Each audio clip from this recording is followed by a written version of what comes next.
तो ये CH4 का एग्जाम्पल हो गया। तो CH4 में जो कॉन्सेप्ट क्या था कि atomic orbital having slightly energy, क्या करते हैं, मिक्सअप देयर एनर्जी, ये सब के सब। अब आपको पता है पी के 3 होते हैं, PX, PY और PZ। PX का मतलब जो X एक्सिस में होगा, PY का मतलब Y एक्सिस में होगा, PZ का मतलब Z एक्सिस में होगा। तो ये, और ये S होता है स्पेरिकल। तो ये सब के सब क्या करते हैं, अपनी एनर्जी को मिक्सअप कर देते हैं। और मिक्सअप करने के बाद क्या करते हैं, एक ऑर्बिटल बनाते हैं, उसे कहते हैं sp3 हाइब्रिड ऑर्बिटल, जिनकी एनर्जी सेम होगी और शेप भी सेम हो जाएगा। और इसका एंगल होता है 109 डिग्री 28 मिनट। अगर ऐसे नहीं आ रहा बनाना तो उसको तरीका क्या है, पहले टेट्राहेड्रल बना दो। टेट्राहेड्रल कैसे बनेगा, देखो टेट्राहेड्रल बनेगा 1 1 2 3 एंड 4। अब क्या करना है कि जो ये दिख रहा है आपको, ये लाइन दिख रही है, इसके ऊपर ये खींच दो ऐसे, एक ये, इसके बाद ये छोटा सा, फिर ये मिडिल में आना चाहिए, एक लाइन ये आ गई, इसमें छोटा सा, फिर ये वाला ये बीच में आना चाहिए, एक छोटा सा ये हो गया, फिर ये एक और ये दिखा दो आप, और इसमें छोटा सा इसके पीछे। तो ये बन गया आपका टेट्राहेड्रल। इसके बीच का एंगल होता है 109 डिग्री 28 मिनट।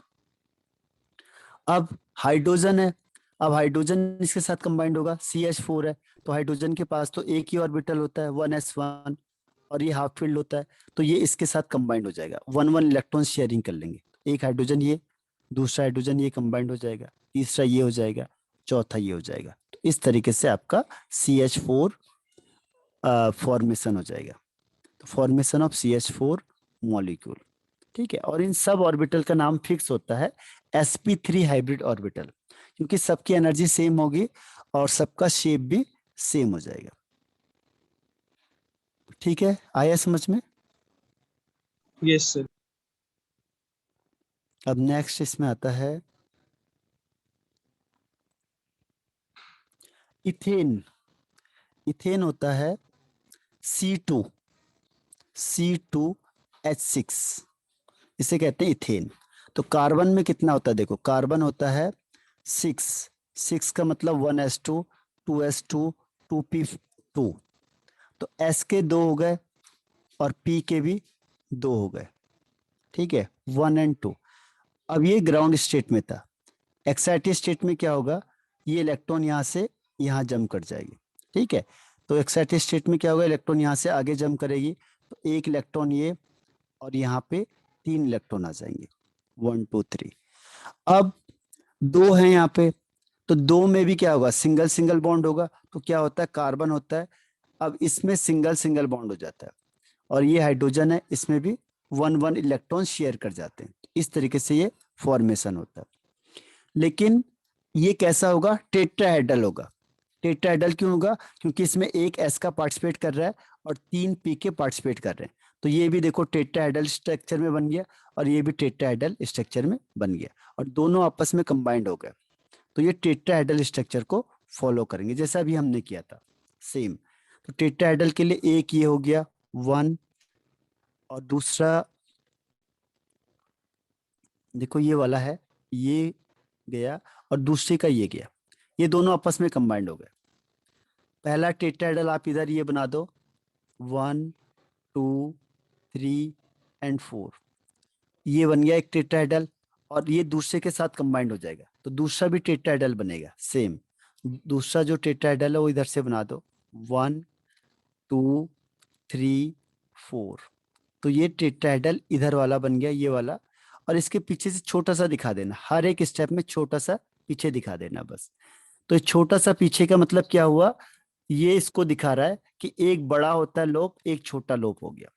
अब दूसरे वाले को हम छोटा करके दिखाते हैं, और पहले वाले को बड़ा करते हैं, और जो बड़ा साइज होता है उसका साइन होता है प्लस का। तो जनरली ये था शेप, शेप में दोनों से और लोब क्या होते हैं, इक्वल होते हैं। लेकिन वो कहता है जब हाइब्रिडेशन हो जाता है तो एक लोब बड़ा हो जाता है और एक छोटा हो जाता है, ऐसे हो जाता है, ठीक है। तो इसीलिए ये एक बड़ा है ये, और एक छोटा है ये, तो दोनों टेट्राहेड्रल फॉर्म में।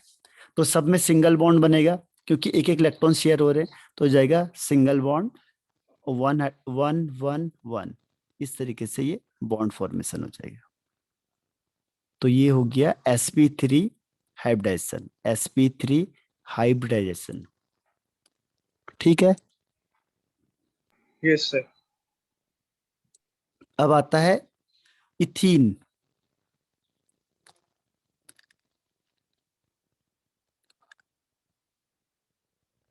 ये इथीन, इथीन का मतलब sp2, इसीलिए उसने फिर दोबारा sp का दिखा दिया आपको।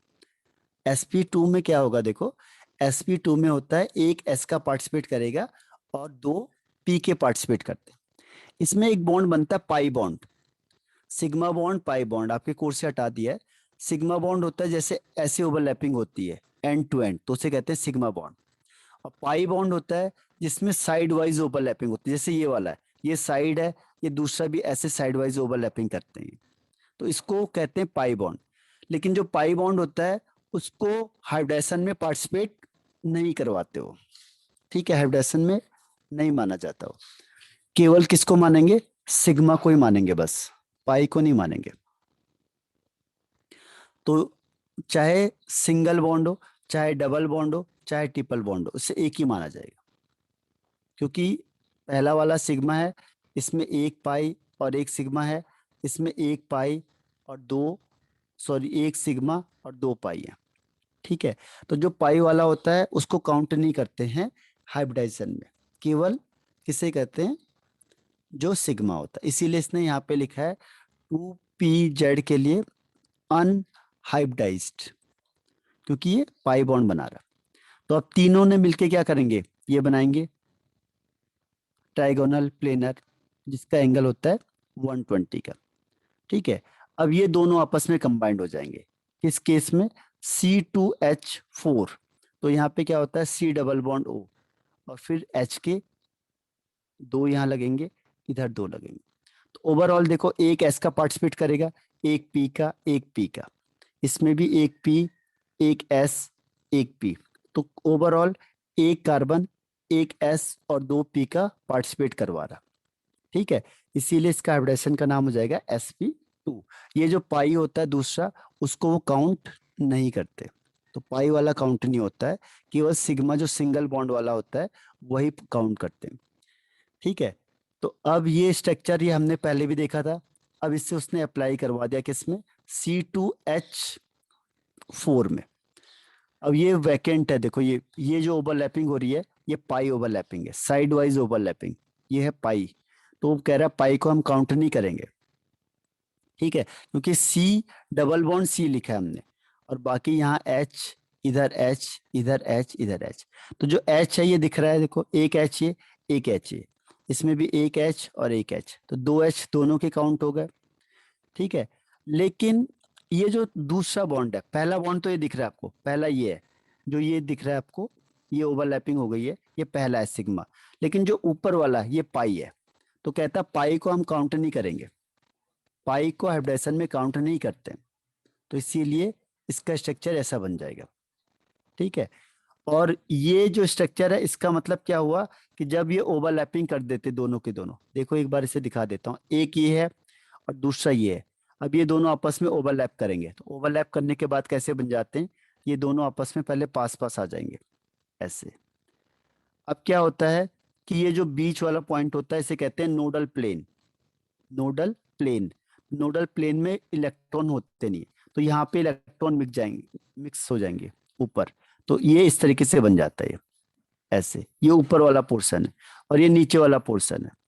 बीच में कुछ है नहीं इलेक्ट्रॉन, तो दिखाते नहीं है, तो बीच के इलेक्ट्रॉन को शो नहीं करते, केवल किसे करेंगे, ऊपर और नीचे को। तो ऊपर वाला ऐसे बन जाएगा, नीचे वाला इस तरीके से बन जाएगा, और बीच में कुछ इलेक्ट्रॉन होता नहीं है क्योंकि वो नोडल प्लेन होता है, तो उसको हम दिखा नहीं सकते। तो इस तरीके से ये स्ट्रक्चर बनेगा। और sp2 में आपको पता है एंगल होता है 120 डिग्री का, तो ये 120 का एंगल शो कर रहा है। ठीक है। और स्ट्रक्चर इसका ये होगा, ये छोटा वाला कैसे आया, एक बड़ा लोब बन जाता है और एक इसके अगेंस्ट में छोटा, ऐसे ये बड़ा छोटा लोब बन गया। इसके अगेंस्ट में छोटा सा। ठीक। तो बड़े वाले को प्लस और छोटे वाले को माइनस। माइनस में रहेगा। ठीक है, ये समझ में आया। Yes sir. ये भी इंपॉर्टेंट टॉपिक है इस चैप्टर का। ये अब कुछ ही टॉपिक बचे हैं आपके पास, एक और है सर MOT पेपर में मॉलिक्यूल। फॉर्मेशन ऑफ इथेन और इथेन आ सकते हैं? हो सकता है पूछ ले, क्योंकि टीचर का कोई भरोसा नहीं है ना, कोई भी क्वेश्चन को पूछ ले वो। तो सर इसका डायग्राम बनाने का स्ट्रक्चर देखना पड़ेगा एक बार। हाँ, डायग्राम के लिए क्या करना है देखो, जैसे आपको किसका बनाना है बताओ। सर इथीन का। इथीन, इथीन का मतलब डबल बॉन्ड है, ठीक है। डबल बॉन्ड का मतलब क्या हुआ, ये बन गया, और बाकी 1 2, और यहाँ पे 1 2, ठीक है। अब अगर आपको इस तरीके से बनाना है, इसे इस तरीके से, तो इस तरीके से क्या बनेगा देखो। इस तरीके से बनाने के लिए सबसे पहले आप क्या करो, ट्राइगोनल वाला स्ट्रक्चर बना दो। जैसे ये था 1, एक यहाँ पे दिखा दो 2, ये वो हो जाएगा क्या, अनहाइब्रिडाइज्ड। बाकी का स्ट्रक्चर सेम होगा, बाकी में दो और हैं तो दो और दिखा दो यहाँ पे, ट्राइगोनल में दिखा दो। देखो एक इसके रिस्पेक्ट में, एक ये, एक ट्राइगोनल ये, एक ट्राइगोनल ये बन गया बस। और ऐसे इसके अपोजिट में दिखा दो। पहले ट्राइगोनल में दिखा दो, चलो पहले ट्राइगोनल में कैसे दिखा दो, 1, और यहाँ पे 2, और ये 3, ये ट्राइगोनल हो गया, 1 2 3। अब इसके अगेंस्ट में दूसरा भी दिखा दो ऐसी सेम, ये ओवरलैपिंग करेंगे इसके साथ। तो ये 1, अब ये हो गया एक, इधर इधर, यानी इसमें भी ये और ये, ठीक है। अब इसके पीछे छोटा छोटा दिखा देना, 1 2 3 ऐसे दिखा देना है। इसमें भी ऐसे छोटा सा आ जाएगा, 1 2 3। अब ये तो बन गया क्या, सिंगल बॉन्ड वाला। अब डबल बॉन्ड के लिए क्या करना है, एक इलेक्ट्रॉन यहाँ पे भी शो हो जाएगा। ये क्या होगा, अनहाइब्रिडाइज्ड। बस इसके बीच में जो बॉन्ड है वो पाई है, और बाकी सारे क्या है, सिग्मा है। अब इसमें हाइड्रोजन लगेगा तो एक हाइड्रोजन यहाँ लगा दो, एक हाइड्रोजन यहाँ लगा दो, एक हाइड्रोजन यहाँ लगा दो, एक हाइड्रोजन यहाँ लगा दो, बस। ये बन गया आपका C2H4 इथीन, ठीक है। ये पाई बॉन्ड, ये सिग्मा बॉन्ड, और बाकी H, ये हाइड्रोजन, ये हाइड्रोजन, हाइड्रोजन, ठीक है। Yes sir. आया समझ में। अब देखो ऐसे इथाइन है, इथाइन का मतलब C2H2। C2H2 में क्या होगा, sp होगा बस, क्योंकि इसमें ट्रिपल बॉन्ड बनता है, और एक H और एक H, क्योंकि दो ही H हैं। तो ये सिंगल बॉन्ड होगा, ये ट्रिपल बॉन्ड होगा। तो ट्रिपल बॉन्ड में पाई को तो काउंट करते नहीं है हम लोग, तो sp हो जाएगा, एक s का एक p का पार्टिसिपेट करेगा। तो यहाँ पे क्या होगा देखो, sp के लिए आपको बताया था एक ये बनता है, और इधर भी सेम ऐसे ही बनेगा। तो ये ऐसे ही बना दे, देखो जो मेन दिखाया आपको ये वाला, एक ये और एक ये, ठीक है। ये दोनों तो मेन में बन गए। अब क्या होगा, हाइड्रोजन एक ऐसे लगा दो, एक हाइड्रोजन भी लगा दो, ये हो गया आपका sp हाइब्रिडाइजेशन। अब जो दो बच गए आपके पास सिग्मा ओ पाई वाले, तो पाई को ऐसे दिखा दो, एक पाई ये हो गया, और दूसरा पाई ये हो गया, एक पाई दूसरा पाई। अब इनके बीच में जो ओवरलैपिंग होती है वो पाई होती है, और उससे हम हाइब्रिडाइजेशन में पार्टिसिपेट नहीं करते। ये लिखा है अनहाइब्रिडाइज्ड 2p, क्योंकि पाई को हम काउंट नहीं करेंगे। तो इसका हो जाएगा C ट्रिपल बॉन्ड C, एक H और एक H, ये स्ट्रक्चर बन जाता है इसका, ठीक। आया समझ में। Yes sir. अब इसके आगे भी है, इसके आगे क्या है देखो, ये तो sp3 तक बताया मैंने आपको। इसके बाद भी है, एक है sp3b और sp3d2, ठीक है। इसमें क्या होगा, एक डी का भी पार्टिसिपेट करेगा, यानी एक एस का 3p के और एक डी का पार्टिसिपेट करेगा। इसमें एक एस 3p और 2d का पार्टिसिपेट करेगा। इसका एग्जाम्पल है, जैसे टोटल कितने हो गए, 5 हो गए, तो 5 का मतलब PCl5, PCl5 को ले लेंगे। जैसे फॉस्फोरस है, फॉस्फोरस होता है 1s2 2s2 2p6 3s2 3p3। तो s के 2 इलेक्ट्रॉन और p के 3 इलेक्ट्रॉन, ठीक है। तो s के 2 और p के 3 इलेक्ट्रॉन, ठीक। अब इसमें d खाली होता है, d ऑर्बिटल भी होता है पर खाली होता है। तो ये हो गया 3s 3p और 3d। ये तो था ग्राउंड स्टेट में। एक्साइटेड में क्या होगा, ये इलेक्ट्रॉन यहाँ से जंप करके हायर में चले जाएगा। तो अब सारे के सारे अनपेयर्ड इलेक्ट्रॉन हो गए आपके पास। अब अनपेयर्ड इलेक्ट्रॉन हो गए तो आपके पास p कितने हैं, सॉरी Cl कितने, Cl 5 हैं। तो सब एक एक इलेक्ट्रॉन से शेयरिंग करेंगे। तो इलेक्ट्रॉन से जब शेयरिंग करेंगे तो यहाँ पे क्या होगा, एक s का, 3 p के और एक d का पार्टिसिपेट करेगा। तो इसे कहेंगे sp3d हाइब्रिडाइजेशन। और इसका शेप क्या होगा, जैसे हमने उसमें किया था ट्राइगोनल बाइपिरामिडल। तो अगर इसको उसमें बनाना है तो इसका सिंपल तरीका क्या है, देखो ये हो गया sp3d यानी टोटल 5 हो गए। तो बॉन्ड पेयर 5 और लोन पेयर 0, तो इसे कहते हैं ट्राइगोनल बाइपिरामिडल। अब इसको ट्रिक है बनाने की, क्या है, ट्राइगोनल बनाएंगे पहले 1 2 3, ये ट्राइगोनल हो गया। बाइपिरामिडल हो गया, एक ऊपर एक नीचे। ठीक है।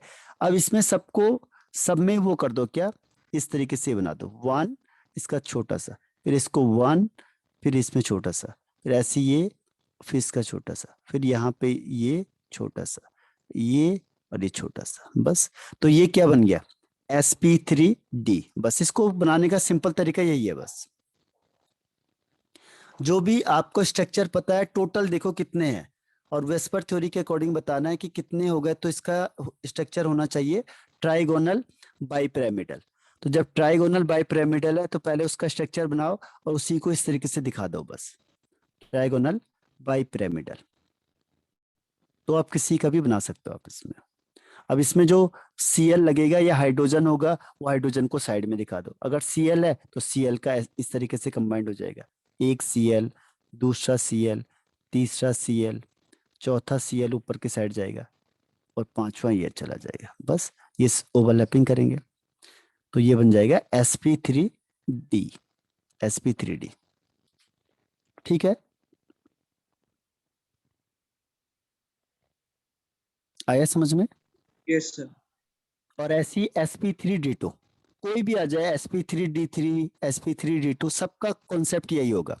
sp3d2 का मतलब एक s का, 3 p के और 2 d के पार्टिसिपेट करेंगे। इसका एग्जांपल है sf6, सल्फर है 16, 1s2, 2s2, 2p6, 3s2 and 3p4। तो क्या होगा, s के 2 और p के 4 हो गए, 1 2 3 एंड 4। ठीक। अब क्या होगा कि ये तो ग्राउंड स्टेट में था, एक्साइटेड स्टेट में क्या होगा, ये इलेक्ट्रॉन को आगे भेज देगा। अब इसलिए डी ऑर्बिटल जरूरी होते, तभी हम कहते हैं कि डी ऑर्बिटल होना चाहिए। अब ये इलेक्ट्रॉन पहले ऊपर भेजेगा, ये भी ऊपर भेज देगा। तो क्या होगा, 1 2 3। अब ये भेजेगा तो यहाँ पहुंच जाएगा, ये भेजेगा तो यहाँ पहुंच जाएगा। अब एफ के 6 हैं तो 6 के साथ ओवरलैपिंग हो जाएगी। तो 6 के साथ ओवरलैपिंग होगी तो एक एफ इसके साथ ओवरलैपिंग करेगा, एक एक इलेक्ट्रॉन शेयर करेगा, एक इसके साथ, एक इसके साथ शेयरिंग करेगा, एक इसके साथ, 1 2। तो ओवरऑल कितने हो गए, 6 हो गए। तो पार्टिसिपेट कौन कर रहा है, एक एस का, 3 पी के और 2 डी के। तो इसलिए इसको कहते हैं sp3d2 हाइब्रिडाइजेशन। ठीक है, तो ये हाइब्रिडाइजेशन कौन सा हो गया, sp3d2। इसमें कोई भी लोन पेयर नहीं है। अब इसमें क्या होगा, इसका शेप कैसे बनाएंगे। अब sp3d2 मतलब टोटल कितना हो गया, 6। 6 का मतलब ऑक्टाहेड्रल, तो ऑक्टाहेड्रल बना दो। जैसे बीच में हमने क्या लिखा था, सल्फर। ऑक्टाहेड्रल मतलब 1 2 3 4 5 6। अब इसे बॉक्स में बनाना है तो क्या करा, ये कैसे बना दो, बस 1, इसको छोटा सा रहने दो, से ये ऐसे ही दिखा दो, बस 1, इसको भी ऐसे, इसको भी यूं, इसका यूं और इसमें यूं। बस ये बन गया आपका क्या, इसके हाइब्रिडेशन के टर्म्स में ये हो गया। और इसमें एफ ले रहा है पार्टिसिपेट, तो एफ का मतलब आप कैसे दिखाओगे उससे, इस तरीके से डंबल शेप में। तो ये ओवरलैपिंग हो गई, दूसरे में भी ये ओवरलैपिंग हो जाएगी, तीसरा एफ ये आ जाएगा, चौथा एफ ये हो जाएगा, पांचवा एफ में ये आ जाएगा और 6 वाला ये हो जाएगा। ठीक है, तो ये बन गया आपका SF6 यानी sp3d2। और इसका स्ट्रक्चर होगा ऑक्टाहेड्रल, जैसे उसमें था सेम। ठीक, तो समझ में आया टॉपिक आपको हाइब्रिडेशन वाला? Yes sir. हाँ, तो आज के लिए इतना ही बहुत है हाइब्रिडेशन में। अब आपका एमओटी मेन है, बस एमओटी है, और एक आध टॉपिक, 2-3 टॉपिक और होंगे सिलेबस के अकॉर्डिंग। अगर आप इसका पूरा एक्सटेंड पढ़ोगे तो एक दो दो तीन 2-3 दिन लगेंगे, और अगर जितना सिलेबस है उतना ही पढ़ोगे जो रिड्यूस करा हुआ है तो 1 दिन लगेगा, और अगर पूरा पढ़ना है तो 2 या 3 डेज और लगेंगे बस।